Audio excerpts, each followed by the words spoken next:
even in a Montreal suburb that is accustomed to dealing with winter storms. Bad weather may still overload essential utilities like power, a problem that millions of people in Texas are still currently experiencing. The mayor of Boucherville, Quebec, had the brilliant idea to borrow a diesel-electric train and utilize it as a massive emergency generator following a particularly terrible ice storm in 1998. A contrasting situation arises during ice storms, when low temperatures cause freezing rain to fall to the ground rather than beautiful snowflakes.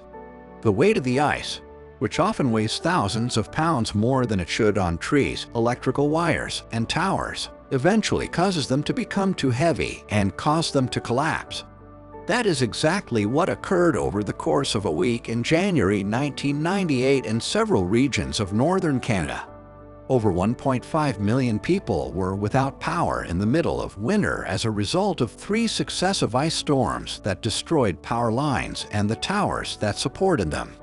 In addition to making it difficult for individuals to stay warm and eat, a lack of power also makes it challenging for emergency workers and elected officials to plan and coordinate repairs and efforts to aid the constituents they are supposed to serve.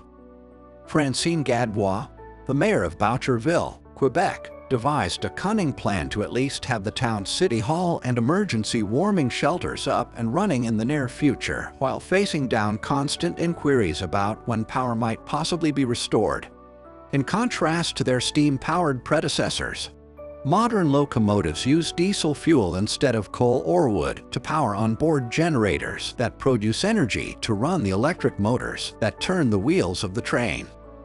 Gadbois had recalled stories about them being used to provide power to tiny villages in rural northern Quebec a few years earlier, which meant that modern locomotives are actually just big mobile generators.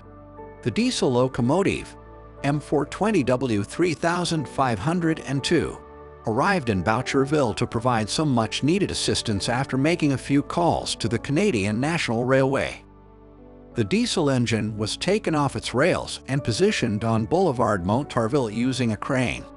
The train's flange wheels dug deep tracks into the asphalt road that later needed to be repaired due to its enormous weight as it continued the final 1,000 feet of its voyage rolling down the street under its own power. The diesel engine's throttle was set to a speed that would produce roughly 375 kilowatts of power at 60 Hz, which is the alternating frequency the North American power system operates on and what all of our electronics are expecting, and cables were run from it to the neighborhood municipal buildings. The electricity generated by the diesel engine was sufficient to power multiple public structures. Additionally, a second locomotive was brought in with the purpose of using its output to run the nearby high school, which would serve as a warming station for locals in case of an emergency.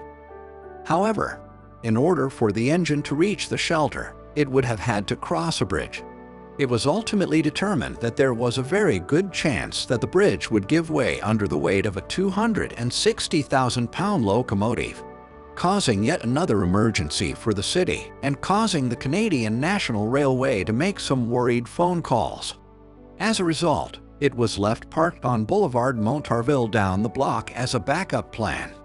The 2 diesel engines were put back to work hauling cargo when the area's power was eventually restored, but not before being sent for repairs to the damage done to their gear cases by their unconventional excursions through Boucherville.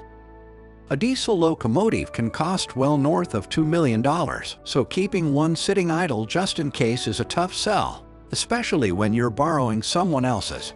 However, the city would have liked to keep the trains around for the next emergency during their stay.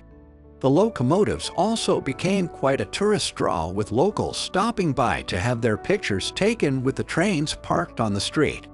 If you enjoyed today's video and found it interesting, then make sure to leave us a thumbs up, and do not forget to subscribe to our channel and click on the bell icon to be always updated with the most exciting content as soon as it's uploaded.